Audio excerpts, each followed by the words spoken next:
Nanti semua nabi jadi roh prahara kiamat itu pun gak dinyali mau muni nafsi. Nabi ini jek kober ngendikan ummati umat. Ketika semua nabi ku pelo wis ra iso muji pangeran, Nabi Muhammad di depan Allah tesih saged muji. Fa ahmaduhu bima hamida allamani ha rabbi. Ketika nabi lain sudah tidak punya nyali bilang alhamdulillah, Rasulullah masih punya nyali bilang alhamdulillah. Sehingga fa Muhammadun ahmadu min ghairi. Hampir semua ulama ngendikan ahmadu yang Muhammad itu afal tafdil. Fa Muhammadun ahmadu min ghairi. Ketika nabi lain sudah tidak bisa atau tidak punya nyali memuji Allah, Nabi Muhammad masih berani memuji Allah ketika mahsyar. Kalau ini cerita ibadah sing ringan-ringan mawon, tapi dadekno mlebu swarga. Terus kalau badhe cerita siji madzhab Hasan Syadzili. Terus Hasan Syadzili niku toreko sing dianut Gus Wafi. Kula nggih beberapa kali dapat ijazah saking Mbah Mun, saking bapak kula. Di antaranipun nggih pesen teng Gus Wafi, sebagian lewat kula ziarah teng Barozak Termas. Abdul Hasan Asyadzili itu nate pas teng dalem ditamoni pemuda. Pemuda niku ngrutu. Di kampung kami banyak maksiat, di kampung kami banyak kesalahan. Niku sepundi. Jaga Abdul Hasan Asyadzili niku ringan. Sehingga mboten sragen. Contohnya mboten sragen. Sajane nggih persis, tapi utama niku dereng ngeten sragen. Kok tenggen kula kathah maksiat ngeten-ngeten. Jawabe Abdul Hasan Asyadzili enten ngoten. Man ahabba alla yu'sawaha fi ardi alla yu'sawahu fi ardi faqad ahabba alla tadhara maghfiratu wa alla tadhara syafaatuhu sallallahu alaihi wasallam. Dadi wong bayangno donya ora ana salah iku padha karo ora kepengin roh ghafure Allah Subhanahu wa taala. Mulane madzhab Syadzili paling bandel, ngurusi wong bandel paling bandel ya madzhab Syadzili. Nang Kiai Syadzili ya iku ora umate macam-macam. Mane teng Indonesia kok penak, sing keturunan putih seneng Nabi, sing ireng nggih seneng Nabi, sing ra keturunan nggih seneng Nabi. Mulane setan ku bingung. Nyongkone sing seneng Nabi keturunan putih tok, sing seneng keturunan ireng ya seneng Nabi, sing ra keturunan ya seneng Nabi, sing lakenan ya seneng Nabi. Jadi kelompok itu kathah sangat. Ini penting kalau aturaken mergi madhab Syadzili niku pancen dados pembanding madhab Sayyid Abdul Al-Haddad. Madhab Abdul Hasan Asyadzili ini yang paling masyhur diriwayataken dening Shahibul Hikam. Mergi Ibnu Athaillah As-Sakandari muridé Abdul Abbas Al-Mursi, Abdul Abbas Al-Mursi muridé Abdul Hasan sinten Asyadzili. Niku madhab ingkang bener-bener jadi pembanding. Mergi teng bab husnudzon niku beliau itu pakar. Orang itu bisa yarjuwa hawal yaumil akhir. Orang itu bener-bener dibikin nyaman mbek Allah mbek Rasul. Misalnya ngeten, sampean sowan Allah iku kudu arep-arep disangoni. Kena arep disangoni berarti nganggep Allah iku medhit. Mulane tomak niku penting. Tapi mbek pangeran aja mbek wong, tapi mbek pangeran mbek. Dados limangka yarjuwa hawal yaumil akhir. Riyen niku zaman kula alit. Niku anggere ana santri lunga iku sanggu sak umbalan. Mergo yakin kiai ku nyangoni. Lho diyakini nyangoni ku keren, berarti diyakini lomo. Lho kok yakin mlebu neraka, berarti nganggep Allah gak Rahman Rahim. Mulane yakin mlebu napa? Swarga. Mau modal urun maulid sak dina ora urun malah entuk. Terus niki rontok-rontok salah tapi muga-muga itu sepura pangeran. Nggih wau. Nek sampean bener niku sifat ghafuri Allah nganggur, nggih. Kerhane efektif ana sing salah. Mulane wonten cerita wonten tiyang teng mulazam donga ya Allah kula paringi mboten nate salah. Iku jawabe pangeran fa'ina adhu ghufra. Wong ora tau salah sifat ghafur iku nganggur. Niki cerita sing sampean aja niru kula. Niki cerita ilmu. Niku madzhab Abdul Hasan apa? Asyadzili. Benten madhabe Sayyid Abdul Al-Haddad itu jalure khauf. Jadi dosa gede apa cilik? Ora ana gede ora ana cilik. Kowe aja delok sing mbok dosani, aja delok dosane tapi delok sing mbok dosani iku sapa. Misale Gus Wafi ngutus santri teng mriki, "Cung tukokno rokok." Rokok itu barang makruh misal. Mestinya kan santri oleh bantah, niki kiai ku piye to barang makruh kok kon nuku. Tapi masalahnya arah dituruti ya gelo tenan. Jadi ojo delok kongkonane itu penting ra penting, tapi mukhalafah itu sababul fir. Misalnya kados kula niki teng mrikan wonten botol minuman. Cung pindah rene itu kan barang sepele. Terus sampean takok urgensinya apa ya harus dipindah. Iku santri mangkelno to. Yus dipindah wae, pokoknya sementing nurut. Itu cara pandang Said Abdul Al-Haddad. Ki jogeman bantah pangeran senajan to perintahe sepele. Piye-piye mukhalafah ngono iku jenenge nentang. Nah cara pulasan saat ini boten barang gede mbek cilik kudu ono bedane, wong ono kabair ono saghair. Masa WA janda beda mbek goncekno ya kudu beda. Wong WA tok kok padha mbek napa? Goncekno ya kudu beda, kudu ono saghair, kudu ono napa? Kabair. Tapi cara Said Abdul Haddad boten delok sing mbok maksiati ku sapa. Sehingga khazanah kita niki penuh dengan ilmu. Mulane wonten bab ijtihad. Ijtihad niku ruangannya luas sekali. Ya kula bolak-balik nyontokno. Kula sakniki kan jare wong akeh kiai gedhe. Jare wong akeh wong kiai gedhe. Nek diundang manakipan tangga yo bingung. Ora teko samane kiai gedhe sombong diundang wong cilik ora teko. Teko iku mahjubno kiai sing ora tau pahayu. Gue bingung. Nyatane kula ora teko nggih do matur nuwun Gus. Atok kula mboten lakon. Nah kula teko kan mesti ordere teng kula mboten. Cara sing tok pitik gedhe nggih kula, salam templek gedhe nggih kula. Berhubung kula ora teko ngresikane tiyang kathah. Saiki misalnya tentang takok, kiai gedhe diundang musala cilik kesunatan teko apa makruh teko? Cara ijtihad, cara sampean makruh teko napa kesunat? Kula misalnya diundang ning Sragen ning musala Penceng misal. Kula niku sunat teko napa haram teko? Haram ya bener lagi kayak haram ya. Setuju haram. Mergo mahjubno ya haram setuju nih. Itu ijtihad. Ijtihad itu ranahnya itu karena nggak bisa ditebak. Ijtihad itu nggak bisa ditebak. Kalau ada cerita kata tentang ijtihad, niki betapa umat Rasulullah umat sing bejo, pilihan-pilihan ijtihadnya dibenarkan. Masyhur tenggene cerita Bani Quraidah. Nabi ngendikan, engkau kowe jogeman sholat asar kecuali sampai neng kampung Bani Quraidah. Ternyata kurang 2 kilo atau 3 kilo matahari itu mau terbenam. Sebagian sahabat sholat sebelum sampai Bani Quraidah karena takut sampai Bani Quraidah sudah qadha napa asar. Sebagian tetap sholat di Bani Quraidah meskipun sudah qadha asar. Ketika lapor Nabi semuanya dibenarkan. Semenjak itu ada pintu sing darani pintu napa ijtihad. Mengenai gua bolak-balik cerita wonten kiai nak tangkok, cung kowe ngaji wek sapa? Ngaji kalian tiang niki. Kiaimu tahu nangis mboten? Lareni ngaji wek kiai ra iso nangis, berarti atine atos.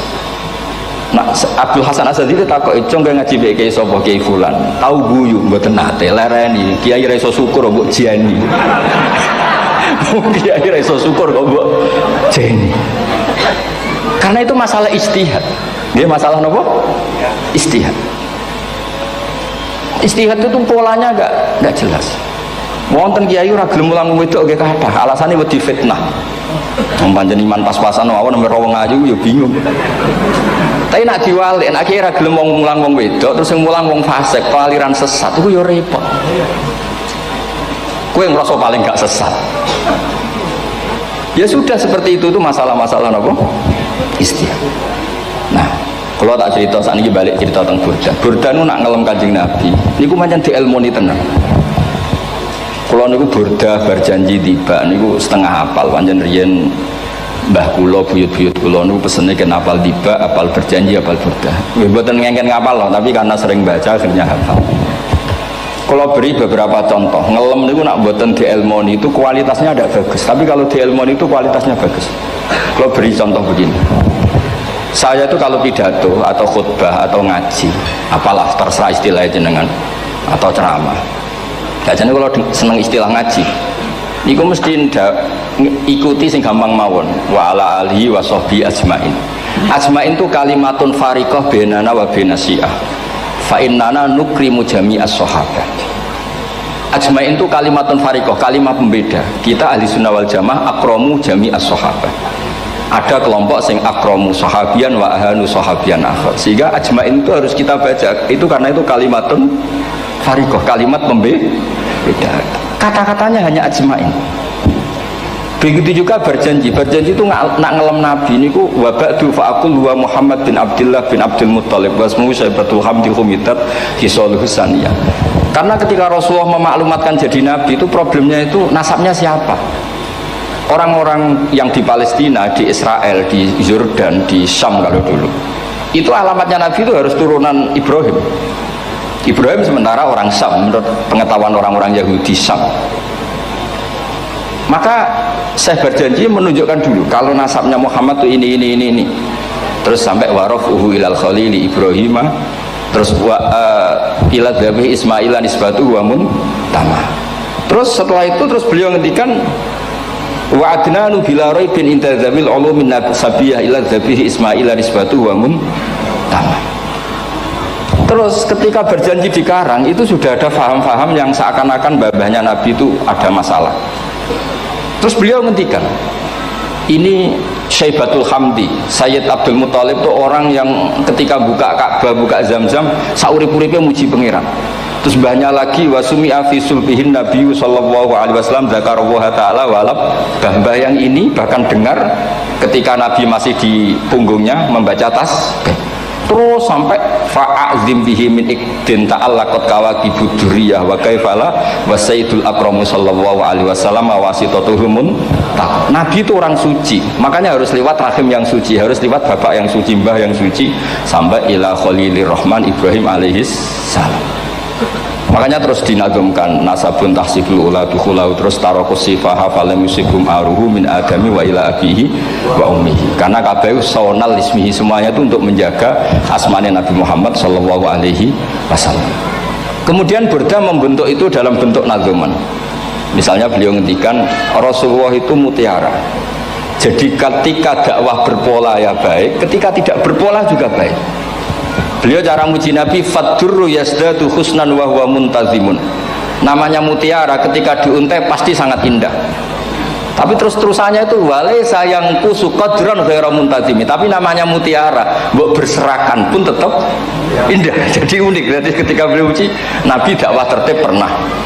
Salat tuh harus begini, harus begini, harus begini. Beliau salatnya tumakninah tertib. Tapi Nabi pernah salat gak tertib. Duhur tuh 2 rakaat. Mana anak kiai rodok lalinan itu anak sana tuh duhur 2 rakaat. Tapi barokahnya Nabi duhur 2 rakaat diketahui cara sholat kalau salah itu gimana. Umpama Nabi sholatnya bener terus itu akan kesulitan kita solusinya ketika ngalamin apa? Kesalahan. Makanya Nabi ngendikan ma kuntu ansa walakin unas sali as-sunnah. Itu mestinya ratau lali tapi didesain lali biar bisa jadi sunnah. Wonten tiyang salate sawi maca surat Baqarah, wonten tiyang badhe njupuk wedhuse lah cara Indonesia. Bareng kesuwen diambek mufaraqah. Walhasil Mu'ad matur Nabi, ini munafik di tengah-tengah sholat kok mufaraqah. Si penggembala unta ini juga ngeklaim, ya Rasulullah imam kita tidak benar, sholatnya kesuwen. Pikirannya wong ora bela imame. Ternyata Nabi gak belok sing ngangon. Afattanun anta ya Mu'ad. Wong imami wong seragen surat Baqarah iku. Wis pokoke kulhu wae. Jadi Islam itu segampang itu, semudah itu. Sehingga wonten tiyang niku isane maca kulhu, rakaat lagi kulhu, saniyah nggih kulhu, pokoke kulhu sampai sok makmume ku mangkel. Waduh, si imam iki gak keren, mosok main apa? Dilaporno, ya Rasulullah ini imam yang kau tugaskan di kampung kami niku amen maca kulhu mau. Ditimbali be Nabi, kenapa kamu baca kulhu terus? Li annaha sifatullah, karena itu sifatnya Allah. Maka saya senang mengulang-ulang sifatnya. Terus kata Nabi, saya barusan dikasih wahyu Allah bahwa Allah mencintai kamu karena kamu mencintai surat kulhu. Nah ini ijazah yang seragam ini ku apa? Nanti maca timbang maca idza samsu kuwirat bulet nang tengah. Jajal ampun tak tes sakniki. Kiai paling pinter teng seragam kan maca idza samsu kuwirat di depan umum. Mungkin nak dhewean roh tapi nang ngarepe Habib Doa ngarepe Gus Wafi meriang nak muntir. Wah, nonton niku kula ndek kanca niku imame level desa, bareng imami teng kecamatan salat Id. Mersiapno surat Tabarakalladzi biyadil mulk. Suwengi diapalo lanyah sampai hafid. Niku nyatane yo malah klirune fatal, malah lali ra maca Fatihah. Saking semangate ben ketok imam keren maca surat napa? Jadi yo ribet. Terus kula suwun seneng Nabi niku kados senenge para ulama. Niku nak nyifati Nabi niku gampang. Kalau niki betul kitab Saraipun Burdah kalian Saraipun Barjanji. Niku kalau ngelem Nabi, niku sederhana sebenarnya. Tapi itu yang mengena. Bisa ulang lagi niku sing mengena. Misalnya Dewi Imam sing aran Risalah Qusyariyah. Tegene Bukhari ini cerita Bukhari. Nanti semua nabi ketika di akhirat tuh nafsi. Jadi roh prahara kiamat itu mun gak dinyali mau muni nafsi. Nabi ini jek kober ngendikan umat. Ketika semua nabi ku pelo wis ra iso muji pangeran. Nabi Muhammad di depan Allah tesih saged muji. Fa ahmaduhu bimahamida allamani rabbi. Ketika nabi lain sudah tidak punya nyali bilang alhamdulillah, Rasulullah masih punya nyali bilang alhamdulillah. Sehingga fa Muhammadun ahmadu min ghairi. Hampir semua ulama ngendikan ahmadu yang Muhammad itu afal tafdil. Fa Muhammadun ahmadu min ghairi. Ketika nabi lain sudah tidak bisa atau tidak punya nyali memuji Allah, Nabi Muhammad masih berani memuji Allah ketika mahsyar. Karena logikanya begini, kira-kira pikirannya nabi-nabi itu kiamat, berarti amal harus ditutup lah, buku harus tutup. Tapi pikirannya Nabi Muhammad buatan ngoten, Allah itu tidak diganggu oleh apapun, tidak kena atau tunduk sama konstitusi apapun. Sampean ra iso ketemu Allah ini pun akhirat, jangan pun boleh macam-macam nih, mau tutup buku betul sakit. Rahmatnya Allah tidak bisa dibatasi oleh akhirat. Saya ulang lagi, rahmatnya Allah tidak bisa dibatasi oleh akhirat. Makanya Nabi tetap berani mengajukan syafaat meskipun sudah finish, sudah akhirat sudah finish. Juga Nabi muji-muji Allah, akhirnya Allah ngendikan ya Muhammad irfa' ra'sak wasal tu'tah wasfa'tu syafa'. Sudah Muhammad, kamu minta apa tak kasih. Saatnya beliau minta hak napa? Syafaat, disebut maqamam mahmud. Dan ini kula waos kitab kersane orisinil niki betapa sayangi Rasulullah sallallahu alaihi wasallam teng kita. Ketika nabi lain tidak punya nyali kecuali mikir dirinya sendiri, jadi aku punya ngendikan nafsi. Nabi Muhammad masih gak ada nyali ngendikan apa ummati. Itu bukti bahwa nabi itu nggak pernah nggak mikir umatnya. Wala sawfa yu'tika rabbuka apa? Fatardu. Ini nabi jawab, fa la ardo wa wahidun ummati finnar. Kalau engkau memberi saya sampai saya puas, maka saya tidak puas dan satu dari umatku masih menjadi ahli neraka. Ini kalau waos nak sampean orang nangis kebablas. Ini cerita betapa Rasulullah Shallallahu Alaihi Wasallam. Niki jarang tiang maos niki kalau waos kersane tambah mahabbat Rasulullah Shallallahu Alaihi Wasallam.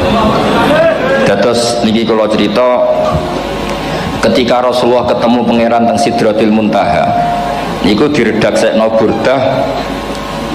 Nggih diredaksekno Burdah fakhusta kulla fakharin ghaira mustarakin. Engkau mendapat kehormatan yang tidak tersaingi. Fakhusta kulla fakharin ghaira mustarakin. Jadi engkau mendapat kehormatan yang tidak akan tersaingi. Wa justa kulla maqamin ghaira mustahami. Atau fakhusta kulla maqamin ghaira mustahami. Dan engkau mendapat satu derajat yang enggak mungkin tersaingi. Mustaham itu enggak tersaingi lah. Walhasil ternyata derajat itu apa?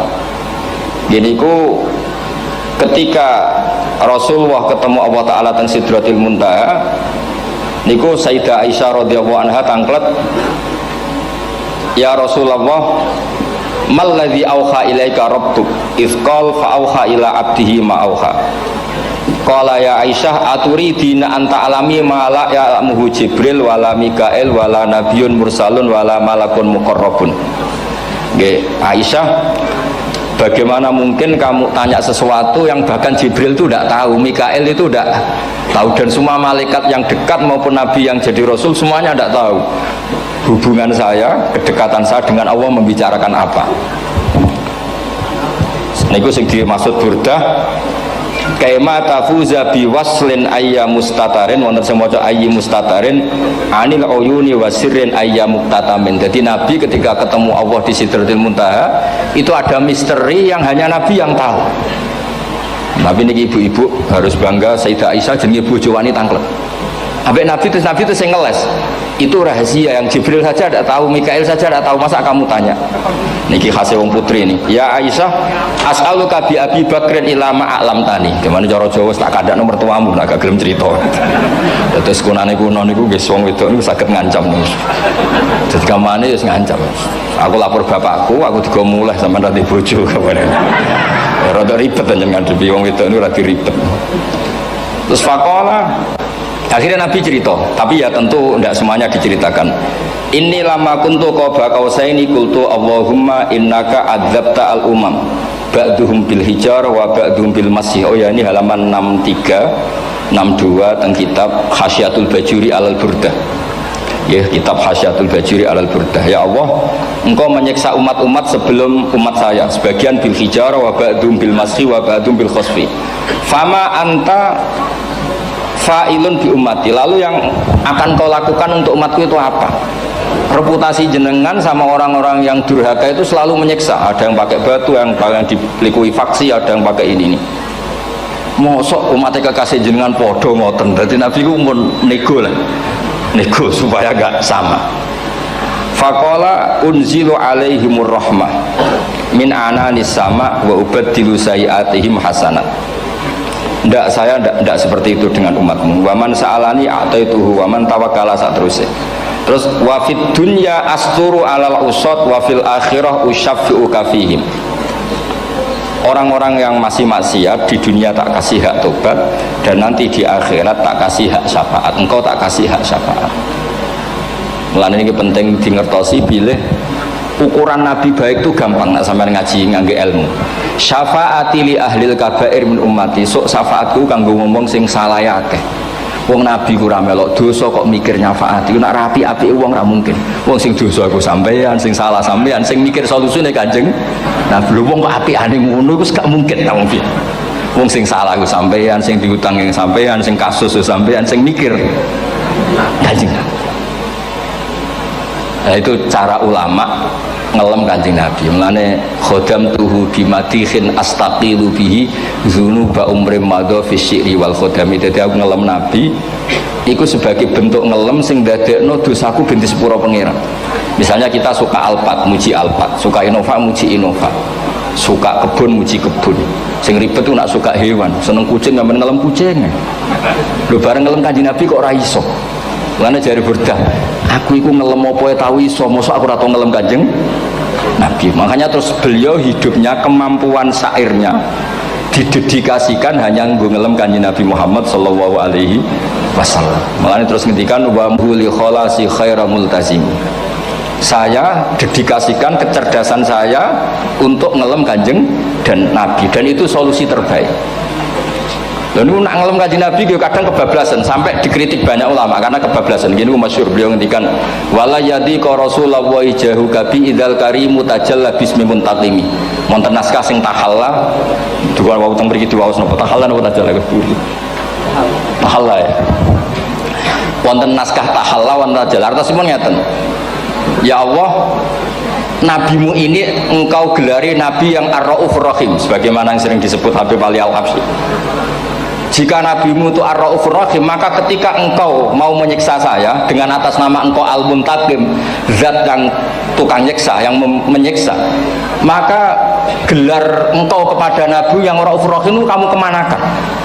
Jenengan kudu konsisten, terus kadung ngarani nabi jenengan raufur rahim. Maka sifat jenengan yang muntakim jangan pakai dulu, karena saya ini umatnya nabi yang kamu beri gelar raufur rahim. Paham tak jenengan? Maksudnya ya aja sida nyiksa wong kadung mbok arani raufur rahim. Dadi wala yadi ka Rasulullah jahu kabi idzal karim mutajalla tatahalla bismimun takim. Terus sekarang Burdah jenenge Muhammad. Allah kadung janji wong sing jenenge Muhammad ora bakal disiksa. Sebetulnya maknanya ya Muhammad Sayyidul Anbiya nih. Tapi ketika ono panggilan Muhammad ke depan, Muhammad gak boleh disiksa. Jeneng kula nggih Muhammad. Terus Burdah nu saking yakinnya ngendikan fa inna li dzimmatan minhu bi tasmiyati Muhammadan wa huwa afal khalqi bi dzimman. Gusti jenengan kudu eling nami kula niku Muhammad. Wong sing jenenge Muhammad itu ora oleh disiksa. Padahal maksudnya saya oleh disiksa kan Kanjeng Nabi Muhammad, tapi biabake namine Muhammad. Terus ngendikan malih in ati dzamban fama ahdi bimuntaqidi minan nabi wala habli bimunsarim. Gusti kula pun iman mbek jenengan. Iman itu nilainya tertinggi. jenenge iman nilai tertinggi, maka iman nggak bisa dibatalkan hanya karena saya salah. Jadi pangeran kok diruwayu, dipeksa, kudu ngakoni nek dene umat Rasulullah sallallahu alaihi wasallam dan in atila menekani ingsun damkan ing dosa. Fama ahdi bimuntaqidin, maka perjanjian saya dengan engkau tidak boleh dibatalkan.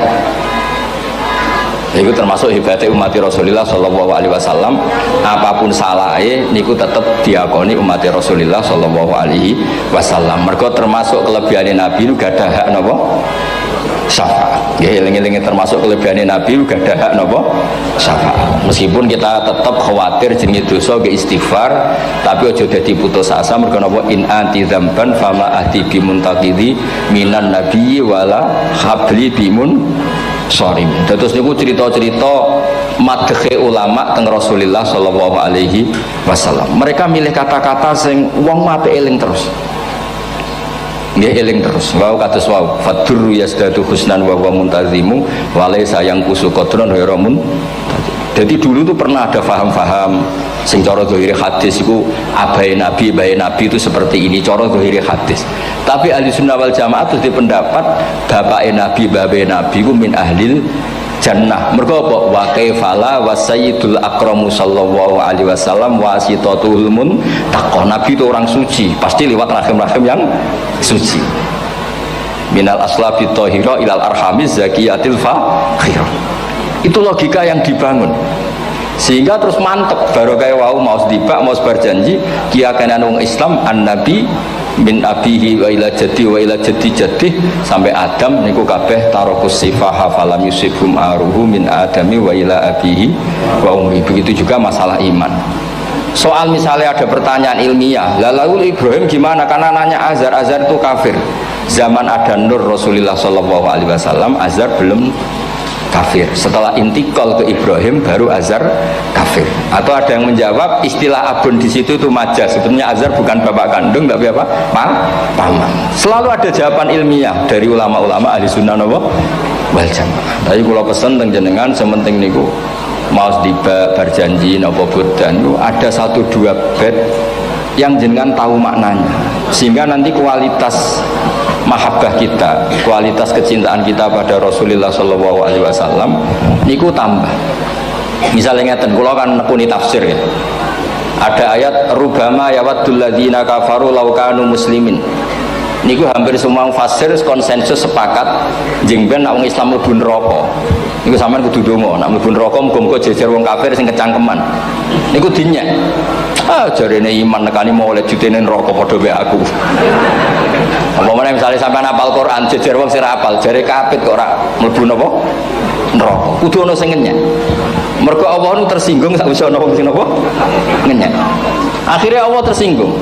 Niku sing diceritakno tiba.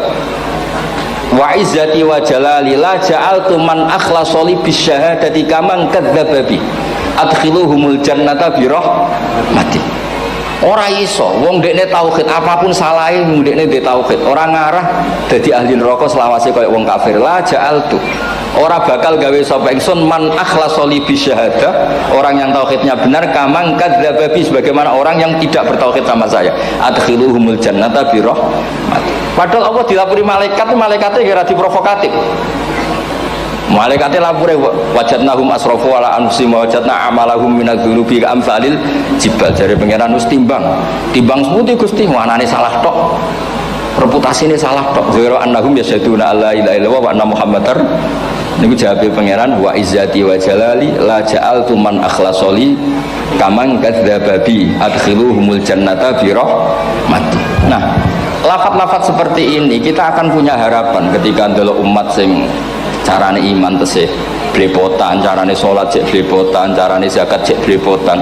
Kita selalu punya harapan barokahnya iman, barokahnya mahabbah ning Rasulullah sallallahu alaihi wasallam, mereka tambah hari tambah baik. Jangan beragama yang tidak punya harapan, karena agama ini bagi yang punya harapan. Dimangka yarjuwa wal yaumal akhir, bukan yang tidak punya harapan. Kanjeng Nabi sekaruan nabi orang terbaik dilarani wong Taif, disiksa wong Mekah. Niku malaikat usul kula siksane ya Rasulullah karena mereka menghina kekasih Allah. Mereka ada iman. Nabi masih punya harapan. Mungkin mereka ada iman. Tapi asallah ayyukhrija bal arju ayyukhrijawah min aslabihim may ya'budullaha wa la yusyriku bihi syai'an. Anak bapak orang iman, aku cek di harapan anak putune iman. Dan sedekah Rasulullah sallallahu alaihi wasallam. Sani kata bapak era poso, anake melok TPQ, bareng poso njuk gendong, akhirnya bapak izin melok poso. Bapaknya maca Quran ra tau. Bapaknya nekani wisuda anake hafid. Mana bapaknya serah kena dibentuk, ya harap-harap nopo anaknya. Nah anaknya serah kena dibentuk, ya harap-harap putune nganti Imam Mahdi turun nang ngoten mawon. Pokoke agama niki limangka nayarjuha wal yaumal akhir. Terus kula suwun napa madzhab Abdul Hasan Asyadzali. Nggih pancen madzhab niku kathah, tapi kula suwun agama teng zaman akhir dawuh Mbah Mun kudu kathah rojae. Nggih mergi walladzina amanu asyaddu hubbal lillah dawuh Imam Ghazali ar-raja yuqaddam alal khauf. Mergo roja dadekno mahabbah. Orang yang punya harapan itu lebih mudah mahabbah, dan hubungan kita dengan Allah itu hubungan mahabbah. Ini ku walladzina amanu asyaddu hubbal lillah. Sampeyan ro anake nawakal kok hubungane putus asa mesti maksudno. Tapi nak hubungane iso wae saiki nakal so ben gak, iso wae saiki goblok so ben gak. Senajan to so ben ra terbukti lah, penting hidup itu ada harapan. Guys, penting hidup itu napa? Ada harapan. Kata ulama ngendikan afdhalul ibadah intizarul farad. Apa-apa ibadah selalu punya napa? Harapan. Terus Indonesia yang seperti ini kita berharap akan lebih baik, akan lebih baik. Wong cilik kula niku sing jilbaban mau keluarga ketok. Saniki kathah tiyang napa? Jilbaban. Cilik kula tiyang salat di masjid nggih mboten serame sekarang. Sampeyan ra iso grutu, tapi salat tok tapi atine ngene-ngene. Wah yo ribet nak ngoten sampeyan nyoal ideal nggih ribet. Pira-pira gelem napa? Pira-pira purun napa? Salat purun teng masjid. Sampeyan ndak usah memaksa ideal, wong kita ndak pernah napa? Ideal. Terus kula suwun cerita-cerita teng tiba teng berjanji bahwa Nabi sahibus syafa'ah. Nabi nu tiyang sing peduline napa ummati. Jadi ketika Nabi lain mboten gadah nyali ngadepi hisab, ngene iku do muni nafsi, Nabi tesih gadah nyali mikir umate ngendikan mati. Carane apa? Muji pangeran bima hamida allamani ha rabbi. Lane dawuh iki teng ulama-ulama dawuh fa Muhammadun ahmadu min ghairi. Makanya summiya Muhammadan mergo li annahu satu wasammihi idza wada'atihi Muhammadan li annahu satu madun apa ubah wa summiya Ahmad li annahu ahmadu min ghairi. Ini hampir semua ulama ngendikan ketika teng mahsyar semuanya nabi gak punya nyali untuk matur minta sama Allah mergo wis kiamat berarti wis finis. Nabi tesih gadah pikiran Allah itu tidak terhalangi oleh kiamat, Allah tidak terhalangi oleh akhirat, Allah tidak bisa dihalangi apapun, sehingga Nabi tetap wani njaluk pangeran. Berarti mujine Nabi ku lebih tok karena tahu Allah itu tidak terbatasi. Nah karena Allah tidak terbatasi, podo-podo Allah wapian, wis tak jaluk kanggo umatku sing mati alat tauhid. Berhubung Nabi ngoten terus Allah ngendikan ya Muhammad irfa ra'sak napa wasal tu'tah wasfa tusaffa. Muhammad kepala kamu angkat, kamu minta apa saya turutin. Terus Nabi minta hak napa syafaat. Seseorang bertobat. Dulu umatnya Nabi Musa ada yang menyembah anak sapi, ijel itu, harus tobat. Itu tobatnya ekstrim betul. Kalau tobat sekarang kan cukup istighfar sama istighosah. Kalau dulu enggak, liyaqtulal bari'u minkum al mujrimah, yang terbebas dari dosa menyembah anak sapi, membunuh yang terlibat atau pernah menyembah anak sapi. Makanya ayatnya apa? Fatubu ila bari'ikum faqtulu anfusakum. Ya, jadi orang-orang yang pernah menyembah anak sapi itu tobatnya apa? Faqtulu anfusakum.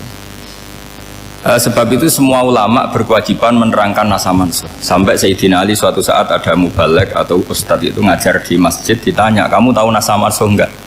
Enggak tahu. Terus kata Sayyidina Ali, berhenti jadi mubalek, lisensinya dicopot. Dicopot, kemudian halakta wa ahlakta, kamu rusak juga merusak. Kenapa demikian? Logikanya begini, semua nabi itu kan panutan. Saya ulang lagi ya, semua nabi itu panutan. Tapi kalau kamu tidak tahu nasaman, so jangan-jangan kamu ikut nabi sebelum kamu, yang nasahnya itu syariatnya sudah apa? Mansukhoh, sudah di nasah. Itu kayak kasus Sunda Wiwitan itu. itu nggak mau punya Nabi Muhammad karena kurang keren, kurang sepuh. Nabinya langsung Nabi Adam. Resikonya adalah beberapa aliran sesat itu, aliran yang kurang benar itu, zaman Nabi Adam kawinan otomatis sama saudaranya. Lalu masa sekarang kita membolehkan kawin sama apa? Kalau sama Nabi Adam mau tidak mau? Karena yang cowoknya ya bin Adam, putrinya binti Adam. Lalu Allah bikin satu sunnah yang suami istri itu harus beda, yaitu satu kandungan itu melahirkan satu pasang. Dan mulai dulu memang pasangannya orang jelek itu orang cantik, makanya agak sial itu yang perempuan-perempuan itu memang mulai dulu gitu. Kalau cantik itu kesunatannya dapat jelek gitu. Nanti sama-sama masuk surga karena yang cowoknya ibadahnya syukur, yang ceweknya sabar ya. Itu nanti sama-sama. Nah kebetulan si Qabil itu ganteng sekali Qabil. Berpasangan dengan Labuda itu jelek gembrot, pokoknya tidak cantik. Enggak lah, kebalik. Qabil itu berpasangan sama Iklimah. Jadi Qabil ganteng, punya adik kandung namanya Iklimah itu cantik sekali. Yang Habil itu rapati apa? Berarti yang Habil apa? Ya dapati ganteng, berbarengan dengan Labuda juga dapati cantik. Nah karena tadi ya berarti Qabil bareng siapa? Iklimah, Habil, Labuda. Maka untuk kawin ini nggak boleh satu kandungan. Jadi dulu karena nggak ada perbedaan ibu bapak, mau tidak mau beda, yang penting beda. Yaitu akhirnya apa? Qabil dapat Labuda, yang Habil dapat Iklimah karena beda kandungan. Itu sudah cukup. Nah, akhirnya kan nggak terima si Qabil, masa orang ganteng dapat orang jelek. Jadi mulai dulu itu maunya orang ganteng ya dapat orang cantik, nggak terima. Tapi Allah ngatur seperti itu. Akhirnya terjadi percekcokan. Nah, dulu itu semuanya itu religius, sehingga ukuran percekcokannya masih religi, yaitu ya gini saja, kita ngadakan kurban, yang diterima itu ya menang. Ya ternyata dalam kompetisi itu yang menang siapa? Habil. Akhirnya Habil jadi menikahi siapa? Iklim. Kalau sekarang kompetisinya kan siapa paling kaya ya menang, lebih gampang. Nah kemudian bayangkan misalnya, ya saya ini menerangkan asa mansuh.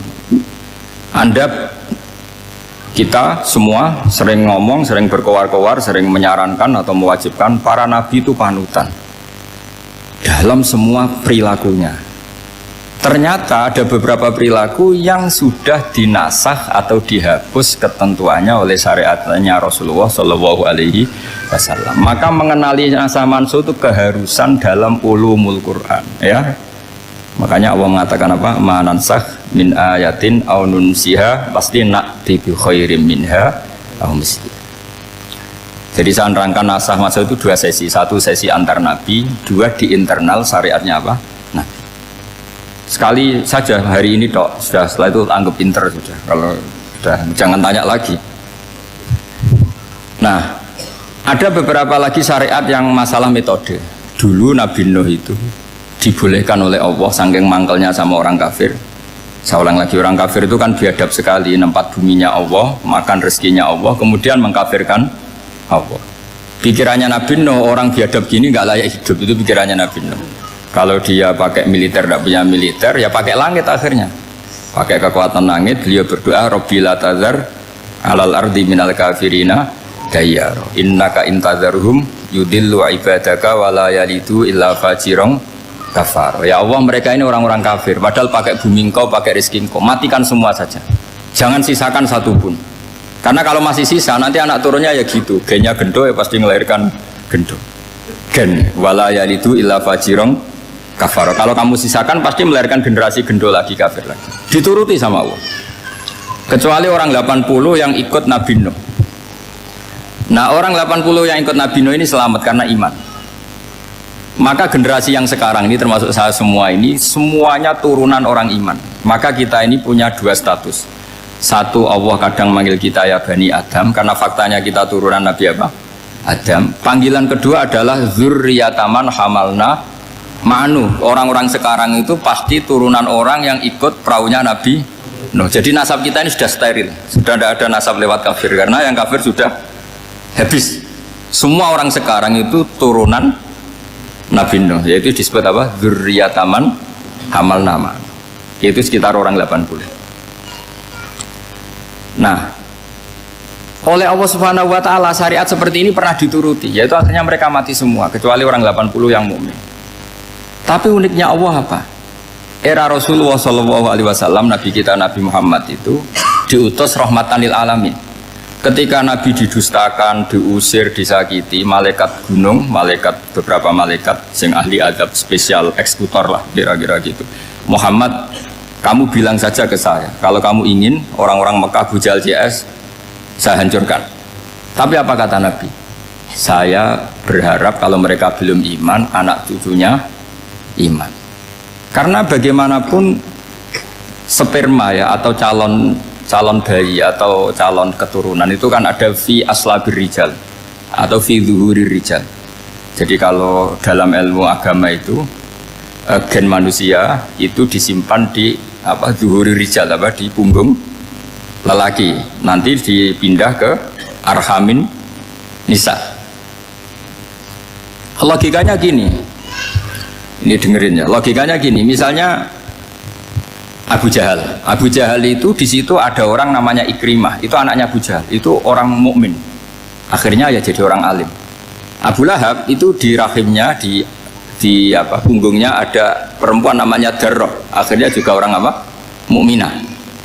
Saya berikan contoh.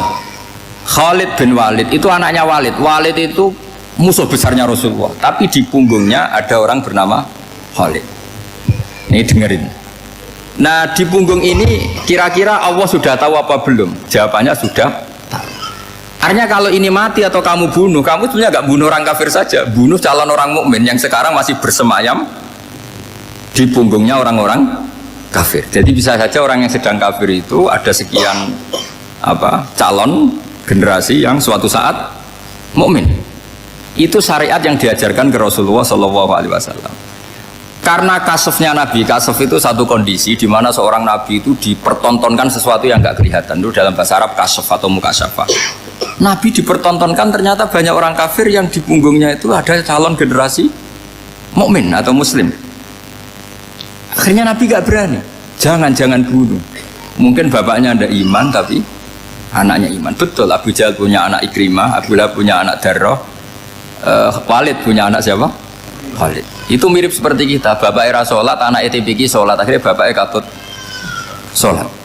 Banyak nggak di Indonesia, bapaknya tidak bisa baca Quran, anaknya hafid. Nah, itu kalau bapaknya kamu habis, tidak ada yang meselin. Makanya biarkan hidup saja. Nah, artinya gini, andaikan tidak ada ulama yang menerangkan nasa mansuh, dikira syariat Nabi Nuh itu abadan mu'abbadat, selamanya lama. Sehingga main teror sama orang kafir sah berdasar Nabi Nuh. Padahal kita sudah ganti Nabi, yaitu syariatnya Rasulullah Shallallahu Alaihi Wasallam. Masyhur itu ketika Nabi ngendikan, saya tidak minta mereka dihukum, tapi ya Allah saya minta Allah mahdi qaumi fa innahum la ya'lamun. Mereka kafir itu karena tidak tahu. Sehingga ada periode. Loh, kalau perang itu beda, perang itu konteksnya duel, itu tidak harus sama Abu Jahal, Abu Lahab. Ada penjahat mau bunuh kamu wajib perang nggak? Wajib. Penjahatnya meskipun muslim apa harus kafir? Meskipun muslim. Maka kata ulama fikih sebetulnya perang duel itu bukan syariat muslim sama kafir tok. Masih muslim sama muslim, misalnya ada orang mau merkosa istri kamu, terus dia pamit gini, saya muslim loh, beri hak loh. Nggak bisa. Saya penjahat loh, muslim, jadi kamu nggak boleh merangin saya, ngelawan saya kan muslim. Nggak bisa, tetap harus dilawan. Makanya kata ulama-ulama fikih, pertarungan sama musuh itu tidak harus sama orang kafir. Orang muslim pun yang mengganggu kehormatan kita, misalnya mau merkosa istri Anda, itu harus dilawan. Makanya Nabi ngendikan mangkutilah duna mali fahuwa syahid, mangkutilah duna harimi fahuwa syahid. Orang yang mati karena membela kehormatan keluarganya atau hartanya, maka dia mati syahid. Dan penjahat yang mati ini muhaddarun damu, diabaikan sehingga nggak kena kisos, pembunuhnya nggak kena.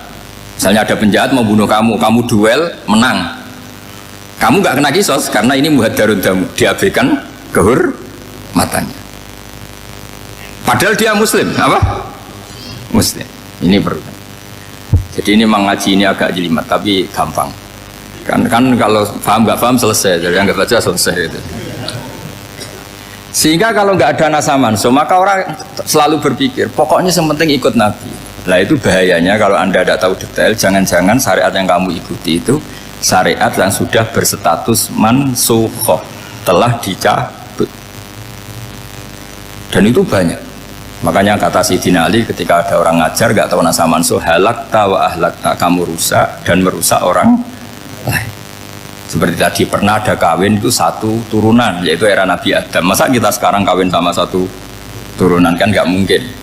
Ya kan, pernah ada membumi hanguskan orang kafir, yaitu syariatnya Nabi Nuh, itu dihapus oleh syariatnya Nabi Ibrahim dulu. Yaitu Nabi Ibrahim menghentikan apa? Faman tabi'ani fa innahu minni wa man asani fa innaka ghafurur rahim. Ya, kalau orang ikut saya ya Allah ya pasti golongan saya. Kalau yang masih maksiat, masih balelo, saya berharap engkau ampuni. Akhirnya banyak orang kafir tobat. Coba era Rasulullah itu semua orang kafir Mekah itu kafir. Nabi belum wafat, itu sudah ada 114.000 mukmin semua. Jadi Nabi menangi mayoritas orang menjadi mukmin dari mayoritas kafir, yaitu disebut wara'aitan nasa yadkhuluna fi dinillahi afwaja. Andai kan Nabi Muhammad pakai syariatnya Nabi Nuh, bisa nggak mengislamkan orang sebanyak itu? Nggak bisa kan?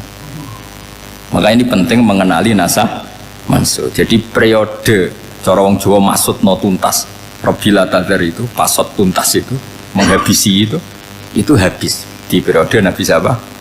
Nuh. Syariat itu sudah nggak dipakai lagi. Yang dipakai apa? Faman tabi'ani fa innahu minni wa man asani fa innaka ghafurur rahim. Lah Nabi Muhammad ini nabi yang kena khitab anit tabi' millata Ibrahim hanifah. Jadi masternya Nabi Muhammad itu mentornya Nabi Ibrahim. Sehingga syariatnya ya faman tabi'ani fa innahu minni wa man asani fa innaka ghafurur rahim. Tidak syariat Rabbila tadzar alal ardi minal kafirina daya. Jelas ya. Jadi mengenali nasa mansuh itu penting sekali, karena kalau enggak Anda halakta wa ahlakta, kamu merusak diri kamu sendiri juga merusak orang lain, karena menfatwakan hukum yang sebetulnya sudah berstatus mansukhoh hanya berdasar itu kan syariatnya nabi-nabi dulu. Syariat yang apa? Syariat yang nggak pernah terhapus hanya satu, usuluddin, yaitu tauhid, itu sama. Tapi kalau syariat itu beda-beda, atau furu'iyah itu beda-beda. Itu tadi saya beri contoh era Nabi dulu, kalau ada pakaian najis dipotong, dibuang. Era Nabi Muhammad dicuci. Orang kafir dihabisi oleh langit. Era Nabi Muhammad nggak boleh, bahkan didoakan Allahumma hdi qaumi fa innahum la ya'lamun. Di Qur'annya apa? Wa inna hadum minal musyrikin astajaraka fa'jirhu hatta yasma'a kalam Allah summa ablihu ma'mana. Jadi kalau ada orang kafir nggak boleh main dihabisin mereka, beri peluang untuk mengkaji kitabullah hatta yasma'a kalam Allah. Kalau mereka sudah berpeluang ngaji, harus summa ablihu ma'mana, harus dijamin keamanan. Ya, karena apa? Dzalika bi annahum qaumul la ya'lamun. Bagaimanapun mereka memang karena tidak tahu. Nah, kenapa tidak tahu? Enggak. Karena tadi mereka tertutup oleh kultur yang beratus-ratus tahun. Mbah-mbahnya mereka menyembah batu, menyembah berhala. Ya tahunya itu ya Tuhan. Bagaimana Anda bisa menjelaskan sesuatu yang sudah beratus-ratus tahun, kan tidak gampang. Maka ada periode dimaklumi, apa? Kalau era sampean kan, mosok waktu disembah saking gobloknya orang, kamu lahir kan sudah nyembah Allah, tidak nyembah batu. Bayangkan kalau kamu jadi mereka.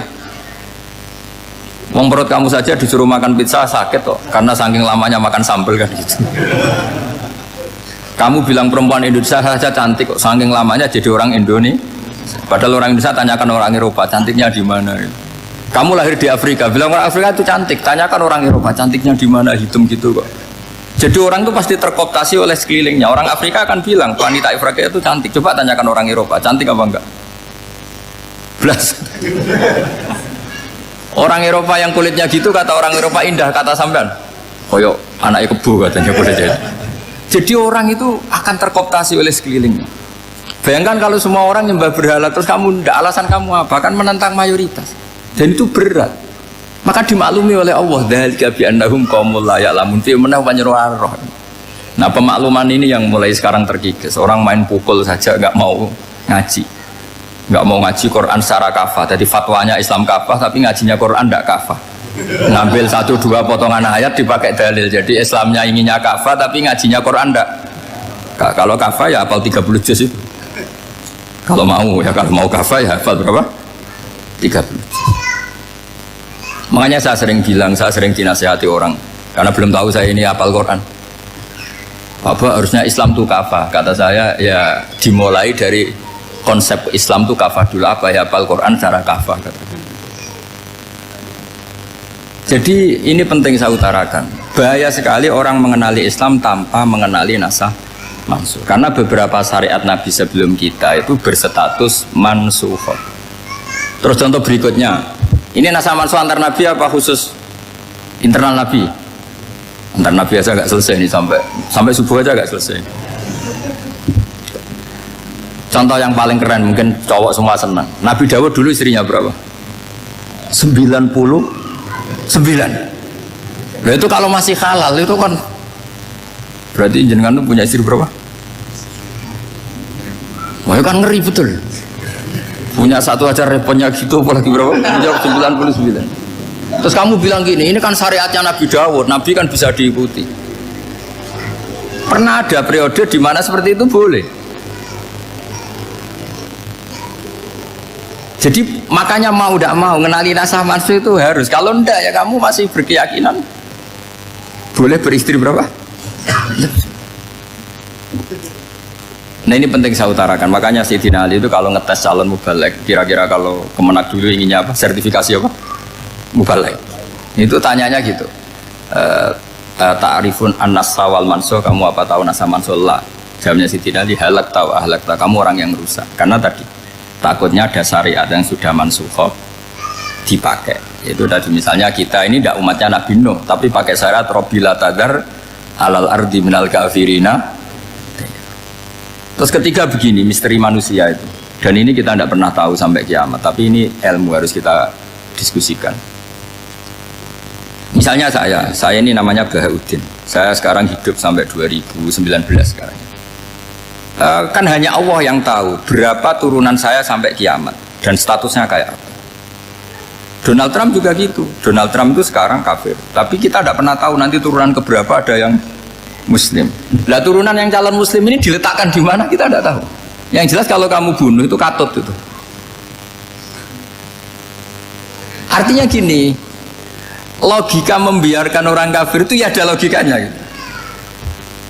Nah, logika membunuh karena mereka mau membunuh kita ya ada logika fikihnya, karena kalau kita ada membunuh dibunuh. Makanya semuanya hukum ini terus bergantung al-hukmu yaduru ma'ilatihi wujudan wadan. Di sini terus dipertemukan. Makanya semua nabi itu kalau yang namanya membunuh pasti pas perang saja, karena ini kondisi yang memang pilihannya hanya dua, kalau nggak dibunuh ya membunuh. Ada duel lah itu. Maka ini butuh kajian fikih dan orang nggak boleh subjektif dalam hal ini. Saya ulang lagi, tidak boleh subjektif karena tadi orang yang kamu katakan sekarang misalnya Zaid, kamu itu bodoh sekali. Kenapa bodoh? Nggak hafal Quran, nggak pernah kuliah, nggak pernah ngaji. Ternyata Zaid ini bersemayam calon anak yang alim alama hafal Quran, namanya Umar, tapi masih jadi sperma. Suatu saat Zaid itu punya anak alim alama, kan banyak orang tidak bisa baca Quran punya anak hafid, banyak nggak di Indonesia? Banyak nggak petani yang punya anak dekan? Petani punya anak dekan, yang dekan punya anak naik kelas saja susahnya bukan main.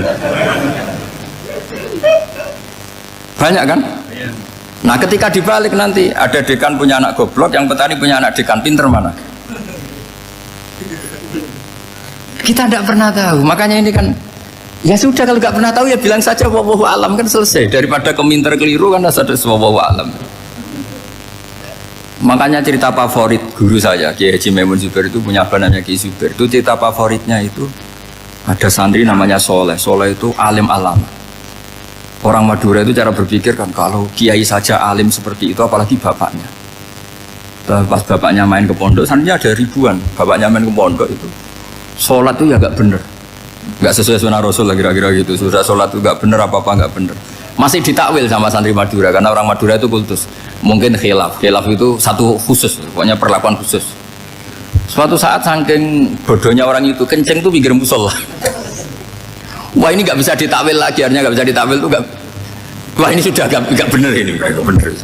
Singkat cerita santri tadi gak kuat matur ke kiainya, Pak Yai, jenengan sealim itu kok bapaknya segoblok itu. Kenapa? Ya, dia kencing pinggir musola. Oh bapak saya itu pinter sekali. Kok bisa? Karena beliau yang memutuskan saya mondok sampai saya jadi alim alama seperti ini. Yang bodoh itu mbah saya. Yang bodoh itu mbah saya kan.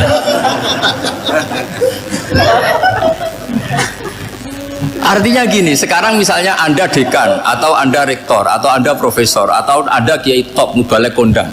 Anda mubalek kondang terus punya anak gobloknya bukan main atau apalagi anaknya ketangkep KPK. Yang satu anaknya orang bodoh jadi dekan. Kalau kompetisi ini pinter mana coba? Ada ahli metodologi tapi anaknya itu terlibat narkoba.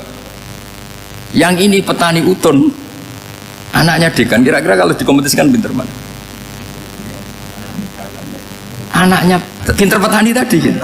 Yang ketika petani kamu vonis bodoh gitu. Tapi siapa tahu kalau ini menyimpan calon. Paham ya?